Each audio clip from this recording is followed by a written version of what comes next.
Dear students, in Business Statistics 1, let us start first unit, that is Introduction.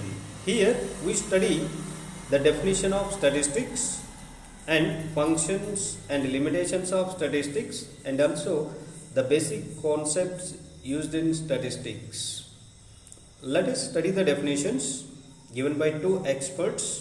Number 1 is, according to Croxton and Cowden, statistics may be defined as the science of collection, presentation, analysis and interpretation of numerical data. Another simple definition given by Professor A. L. Bowley, according to him, statistics may be called as the science of counting. ಸಂಖ್ಯಾಶಾಸ್ತ್ರದ ವ್ಯಾಖ್ಯೆಗಳನ್ನು ಪರಿಶೀಲಿಸಲಾಗಿ ಸಂಖ್ಯಾಶಾಸ್ತ್ರ ಎಂದರೆ ಅಂಕಿ ಸಂಖ್ಯೆಗಳ ಸಂಗ್ರಹ, ಸಾದರಪಡಿಸುವಿಕೆ ಮತ್ತು ಕೂಲಂಕುಷದ ಪರಿಶೀಲನೆಯಾಗಿದೆ. ಕ್ರಾಕ್ಸ್ಟನ್ ಮತ್ತು ಕೌಡೆನ್ ಅವರ ಪ್ರಕಾರ. Professor A. ಎಲ್. ಬೌಲೆ ಅವರ ಪ್ರಕಾರ ಸಂಖ್ಯಾಶಾಸ್ತ್ರ ಎಂದರೆ ಇದು ಎಣಿಸುವ ವಿಜ್ಞಾನವಾಗಿದೆ. Let us study the functions of statistics. ಸಂಖ್ಯಾಶಾಸ್ತ್ರದ ಕಾರ್ಯಗಳು. Number 1, it gives facts and figures in a definite form. ಅಂದರೆ ಸಂಖ್ಯಾಶಾಸ್ತ್ರವು ನಿಖರವಾದ ರೂಪದಲ್ಲಿ ಅಂಕಿ ಸಂಖ್ಯೆಗಳನ್ನು ಒದಗಿಸುತ್ತದೆ. For example, in 2015 we started a company with rupees 5 lakh capital and 120 workers. Today, that is in 2020, we have 800 workers and our annual turnover crosses rupees 2 crores. This information indicates the progress of the company. ಅಂದರೆ 2015ರಲ್ಲಿ ನಾವು ₹5 ಲಕ್ಷ ಬಂಡವಾಳ ಹಾಗೂ 120 ಕಾರ್ಮಿಕರೊಂದಿಗೆ ಒಂದು ಕಂಪನಿಯನ್ನು ಪ್ರಾರಂಭಿಸಿದ್ದೆವು. ಇವತ್ತು ಅಂದರೆ 2020ರಲ್ಲಿ 800 ಕಾರ್ಮಿಕರು ಹಾಗೂ ನಮ್ಮ ವ್ಯವಹಾರ 2 ಕೋಟಿಗಿಂತ ಅಧಿಕವಾಗಿದೆ ಎನ್ನುವ ಮಾಹಿತಿಯು ಕಂಪನಿಯ ಪ್ರಗತಿಯನ್ನು ಸೂಚಿಸುತ್ತದೆ. Number 2 is statistics simplifies the complexity of the collected data. ಎರಡನೇ ಕಾರ್ಯ, ಸಂಖ್ಯಾಶಾಸ್ತ್ರವು ಸಂಗ್ರಹಿಸಲಾದ ಮಾಹಿತಿಯ ಸಂಕೀರ್ಣತೆಯನ್ನು ಸರಳಗೊಳಿಸುತ್ತದೆ. Number 3 is it indicates trends and tendencies. ಮೂರನೇ ಕಾರ್ಯ, ಇದು ಅಂಕಿ ಸಂಖ್ಯೆಗಳ ನಡುವೆ ಅವಧಿಗಿಂತ ಅವಧಿಗೆ ಆಗುವ ಬದಲಾವಣೆಗಳನ್ನು ಸೂಚಿಸುತ್ತದೆ. Number 4 is it helps in formulation of suitable policies. ವ್ಯವಹಾರ ಸಂಸ್ಥೆಯ ಧೋರಣೆಗಳನ್ನು ರೂಪಿಸಲು ಇದು ಸಹಕಾರಿಯಾಗುತ್ತದೆ. Next, number 5 is it helps in a technique of comparison. ಅಂದರೆ ಇದು ಹೋಲಿಕೆಗೆ ಅವಕಾಶ ಮಾಡಿಕೊಡುತ್ತದೆ. And number 6 is it helps in studying the relationship between different factors. ಅಂದರೆ ಅಂಕಿ ಸಂಖ್ಯೆಗಳ ನಡುವೆ ಇರುವ ಸಂಬಂಧವನ್ನು ಅಧ್ಯಯನ ಮಾಡಲು ಇದು ದಾರಿ ಮಾಡಿಕೊಡುತ್ತದೆ. Let us know the limitations of statistics. ಸಂಖ್ಯಾಶಾಸ್ತ್ರದಿಂದ ಪ್ರಯೋಜನಗಳಿದ್ದರೂ ಕೂಡ ಇತಿಮಿತಿಗಳಿಂದ ಹೊರತಾಗಿಲ್ಲ. ಇತಿಮಿತಿಗಳನ್ನು ನೋಡಲಾಗಿ, number 1 is statistics does not deal with individuals. ಅಂದರೆ ಇದು ವೈಯಕ್ತಿಕ ಅಂಶಗಳನ್ನು ಅಧ್ಯಯನ ಮಾಡುವುದಿಲ್ಲ. Number 2 is statistics does not study qualitative phenomena.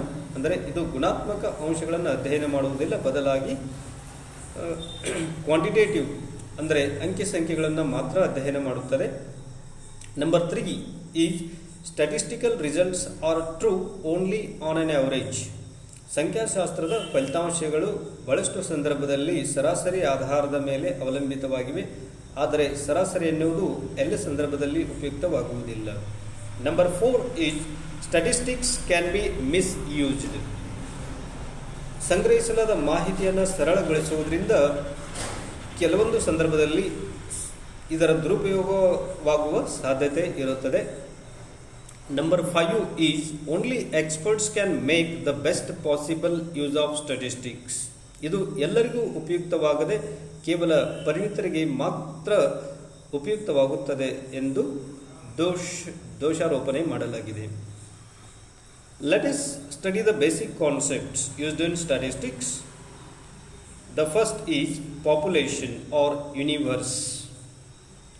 In statistics, population may be defined as the aggregate of individual items, whether composed of people or things, which are under statistical investigation.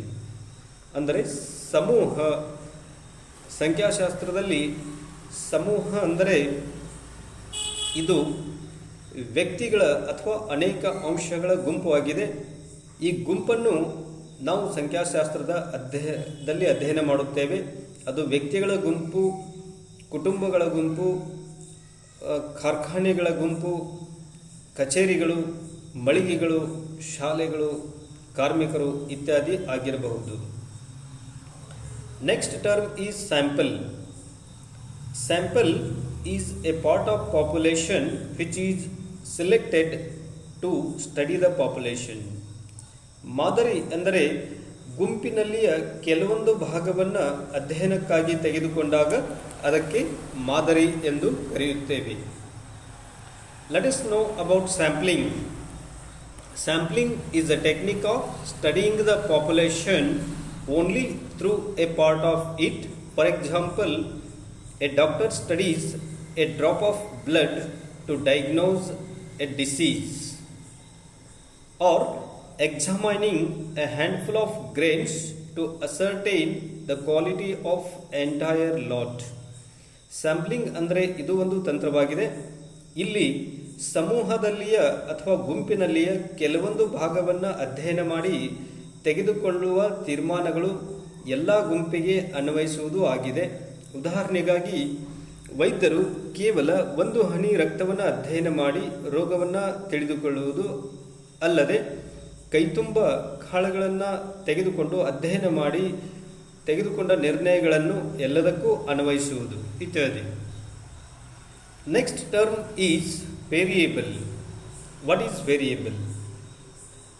A quantitative characteristic which changes from unit to unit is called variable.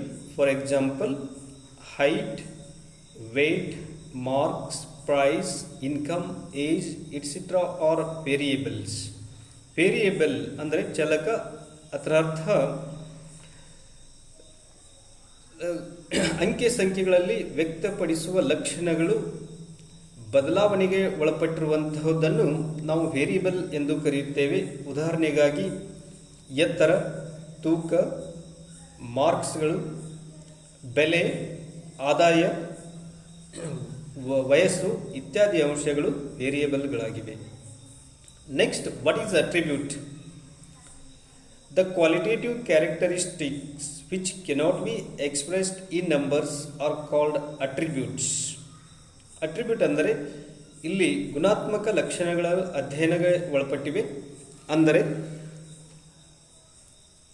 ಲಿಂಗದ ಆಧಾರದ ಮೇಲೆ, according to gender, male and female ಅಂದರೆ ಲಿಂಗದ ಆಧಾರದ ಮೇಲೆ ಪುರುಷ ಮತ್ತು ಸ್ತ್ರೀ ಎನ್ನುವುದು ಗುಣಾತ್ಮಕ ಲಕ್ಷಣಗಳಾಗಿವೆ, ಅಂದರೆ ಕ್ವಾಲಿಟೇಟಿವ್ ಕ್ಯಾರೆಕ್ಟರಿಸ್ಟಿಕ್ಸ್ಗಳಾಗಿವೆ. ಧರ್ಮದ ಆಧಾರದ ಮೇಲೆ, ಅಕಾರ್ಡಿಂಗ್ ಟು ರಿಲಿಜನ್, ಹಿಂದೂ, ಕ್ರೈಸ್ತ್, Muslim, Jain etcetera are attributes. ಧರ್ಮದ ಆಧಾರದ ಮೇಲೆ ಹಿಂದೂ, ಮುಸ್ಲಿಂ, ಕ್ರೈಸ್ತ್ ಹಾಗೂ ಜೈನ್ ಇವು ಗುಣಾತ್ಮಕ ಅಂಶಗಳನ್ನು ಹೊಂದಿವೆ. Next,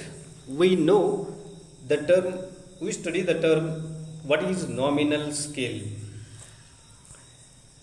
It is a scale of measurement which deals with variables where the numbers have no value, or a nominal scale is a measurement scale in which numbers serve as tags or labels only to identify or classify an object.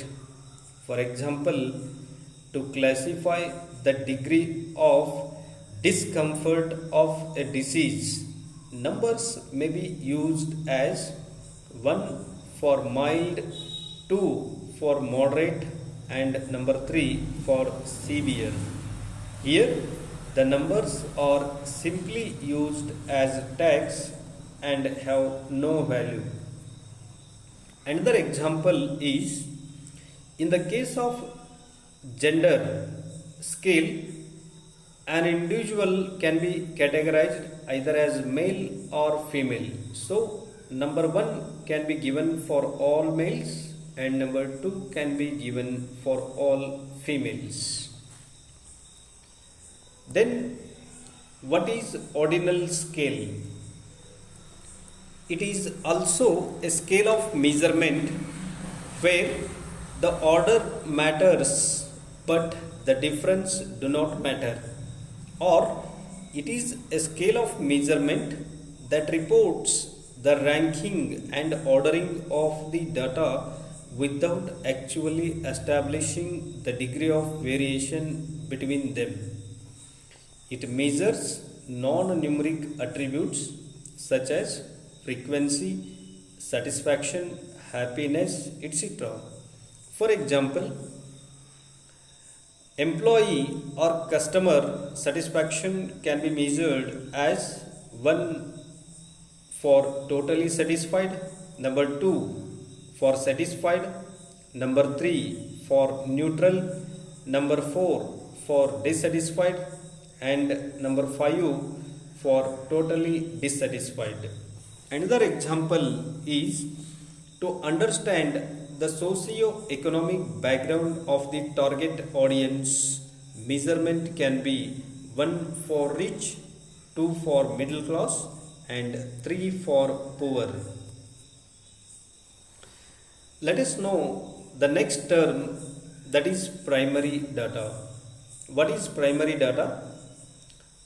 The data which is originally collected for the first time by undertaking an investigation is called primary data.